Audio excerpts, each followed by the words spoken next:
to my lesson on how to play the Wanton song by Led Zeppelin.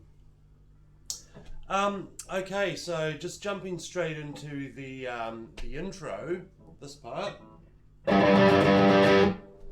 So what we're doing here is we're just using octaves in the G position. So I'm obviously playing the G note, the 3rd fret on the 6th string, and I'm doing a down up with my pick. Then I'm going to be playing the 5th fret of the 4th string, the octave of the G twice. So, and then it repeats.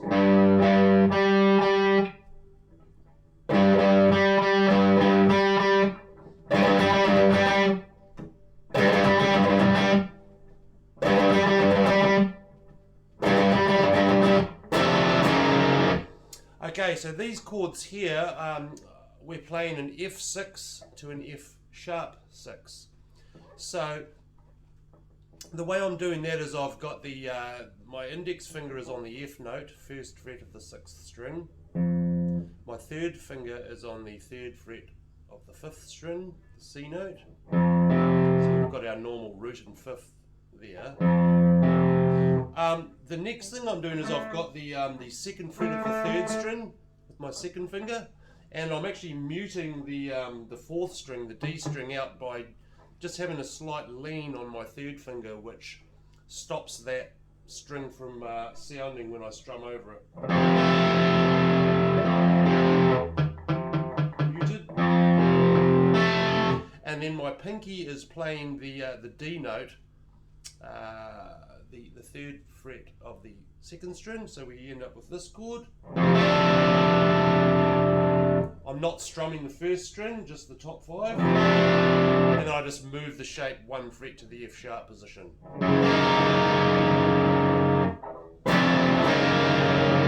Okay, so we've got right. Of course, after that it goes back to the G octave riff again. Then. So what I'm doing there, that's just the C sharp D on the 5th string. So fret 3, 4, 5. Then I play 3rd fret of the 4th string, the F, and then back to the D note. So from there we go into this descending octave riff.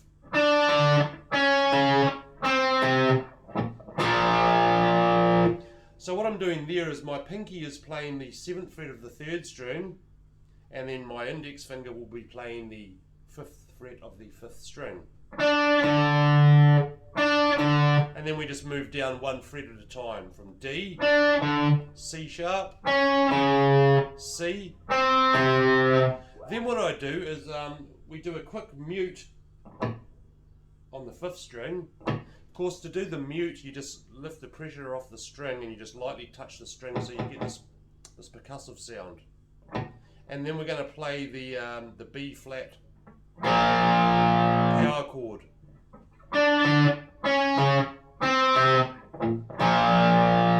That, of course, is just the 1st fret of the 5th string, the B flat, and then we've got 3rd fret, 4th string, and 3rd fret, 3rd string.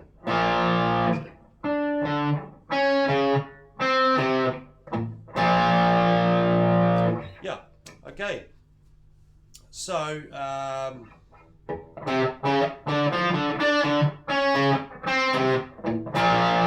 then of course you're into your verse, which just repeats the main riff. And so on. Okay, getting into the next section. So what Jimmy did on the studio version, in this next section he had his Leslie cabinet, or his Leslie speaker came in. So he had his amp sound in one ear and the Leslie was in the other ear. What I'm using today is I've got my Marshall Hayes 40, which is a 40 watt valve combo, and then over here we have the Leslie, that big old looking box over there. So for those that aren't familiar with the Leslie speaker, of course you can Google it to find out more about it. So this is the Leslie by itself. Now what I can do is I can hit the tremolo switch to give it this sound. Fast, slow. So of course it has rotating speakers in it, okay, to give it that tremolo effect.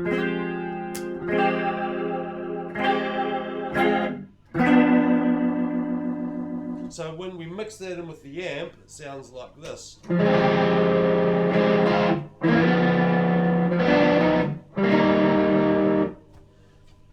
You can of course buy Leslie effects pedals, obviously because the real thing are quite expensive and not that easy to come by nowadays either. I normally have a Leslie effect pedal on my pedal board when I go out gigging because I can't be really bothered lugging a Leslie around. So yeah. Okay, so into that section now. What Jimmy played is he played this F minor with an add 9. So the add 9 is of course bringing this G note in here.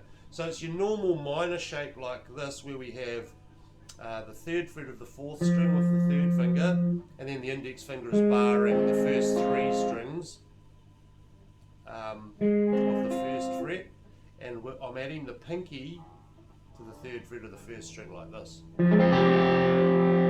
So we do 2 of these, and then I'm taking the pinky off just to make it a standard F minor, and I'm doing the upstroke.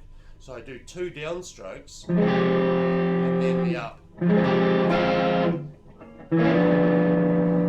The next chord he plays is a B diminished. Now sometimes he slides in from 1 fret below. So you can see what it is. It's like a D major chord shape played at the 3rd fret and moved up 1 group of strings. So we end up with the 3rd fret of the 4th string, the 4th fret of the 3rd string, and the 3rd fret of the 2nd string. And I'm just striking those 3 strings only with my pick. So the D, the G, and the B strings. Then what we do, an extra stroke, and then we add the pinky to the 4th fret of the 2nd string. So we've got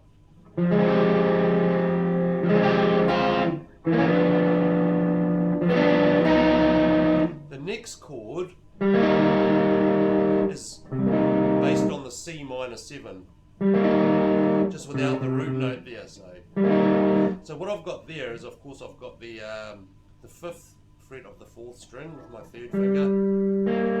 I've got the 3rd fret 3rd string with the index, and the 4th fret 2nd string with the 2nd finger.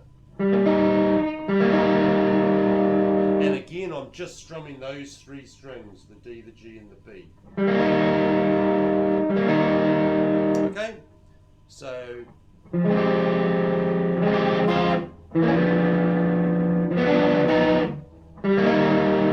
next thing I'm going to do, I'm adding the pinky to the 6th fret of the 2nd string. Okay.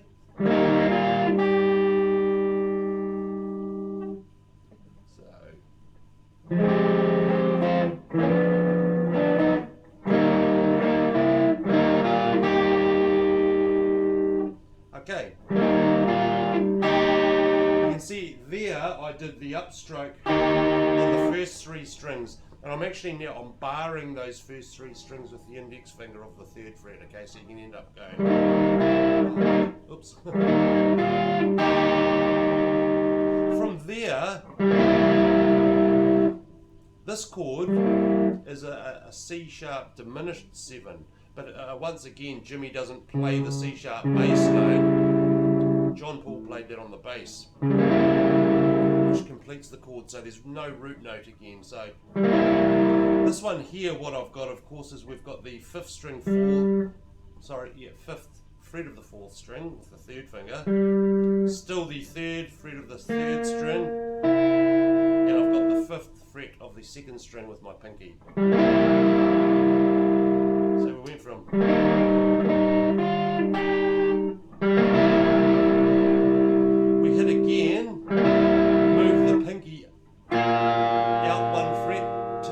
fret of the second string, and then I'm just going to be getting these first 3 strings of the 3rd fret with my index barring across. So that whole bit slowly.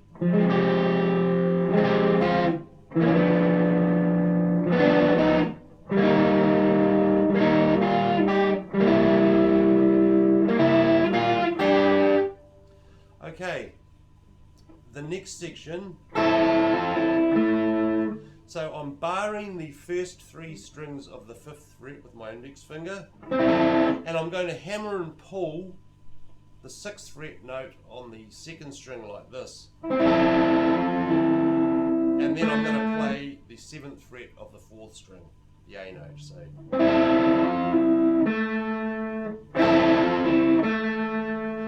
After that, so here I'm now barring the, obviously the first 4 strings, but I'm only going to be striking the 4th and 3rd strings, the middle 2. I'm going to then hammer and pull the 7th fret of the 4th string, and then I play the E note, the 7th fret of the 5th string. We go back to playing the middle 2 strings of the 5th fret again, and then again we play the A note, the 7th fret of the 4th string. So we've gone. Oops.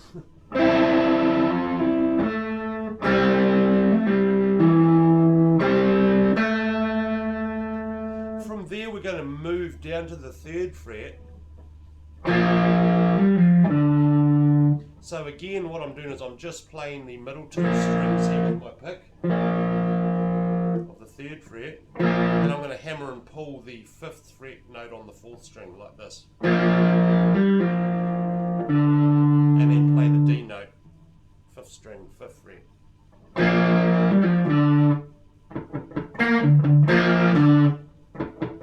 So what I do next is I'm going to do the down, up, down with a mute. So again, just lifting the pressure off the string.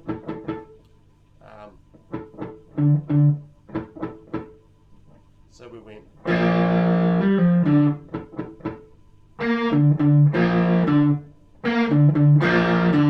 So there, 3rd fret, 3rd string, and then the D note twice. Back to the middle 2 strings of the 3rd fret, and back to the D again. So slowly we have.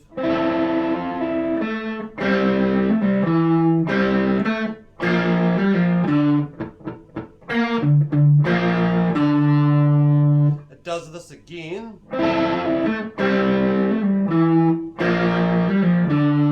Then the next thing it does.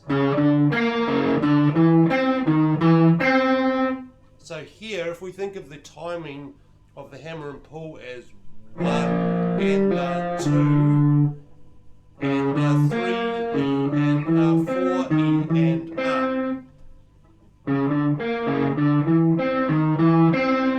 So what I'm doing there, I'm playing obviously the 4th fret of the 5th string to the 5th fret of the 5th string, so the C sharp to the D. Then I'm playing that B flat note again, which is the 3rd fret, 3rd string. Then I move up to the E to the 7th fret of the 5th string like this. And we play the same riff but in this position.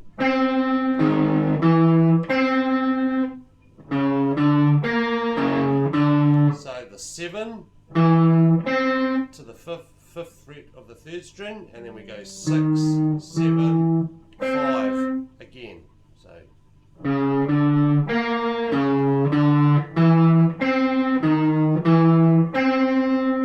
So slowly that section was.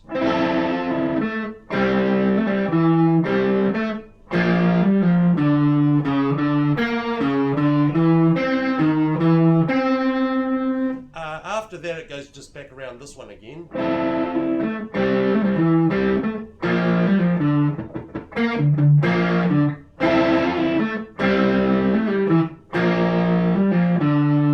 At that point there, the Leslie is off, and we have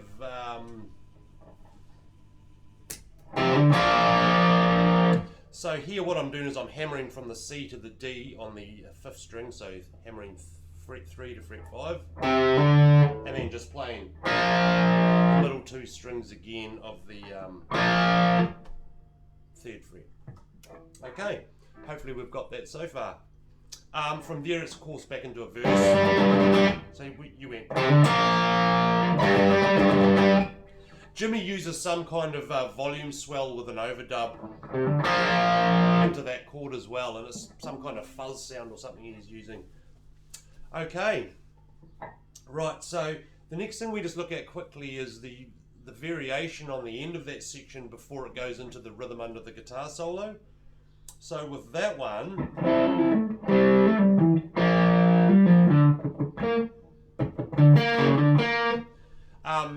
yeah, so what he does here, it does the normal 1 and a 2 and a 3 E and a 4.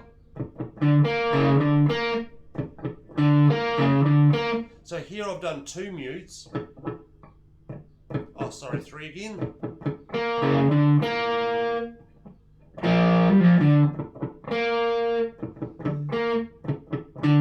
No, it is 2 mutes and then the D note, sorry.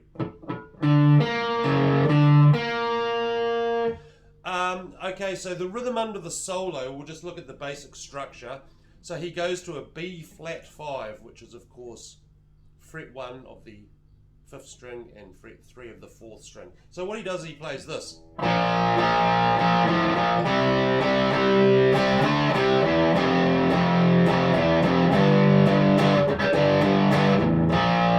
So the B flat 5, and you'll see I just lifted the index finger off to make it an open A string. So you end up with the open and the 3 together. Move up 2 frets to the C5 position, and then we go the C5 to the D5, back to the C5. Then we hit an open E string, and we go to the F5 power chord.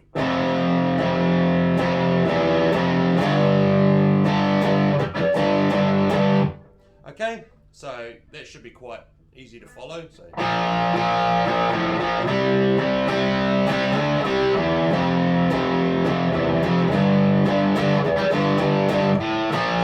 then he just hits the open A string on the way back to the B flat 5 again.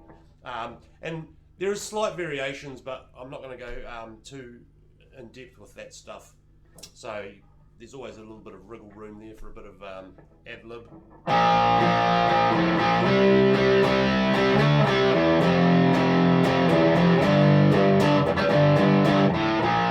Repeat.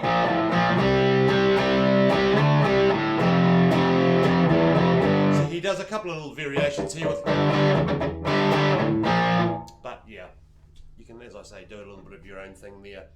On the 3rd time around, instead of going up to the D5, he just goes from the C to the C sharp.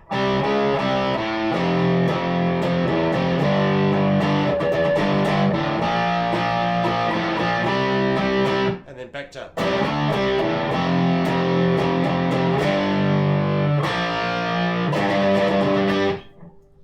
Okay, so that's the basics of the rhythm parts to the Wanton song.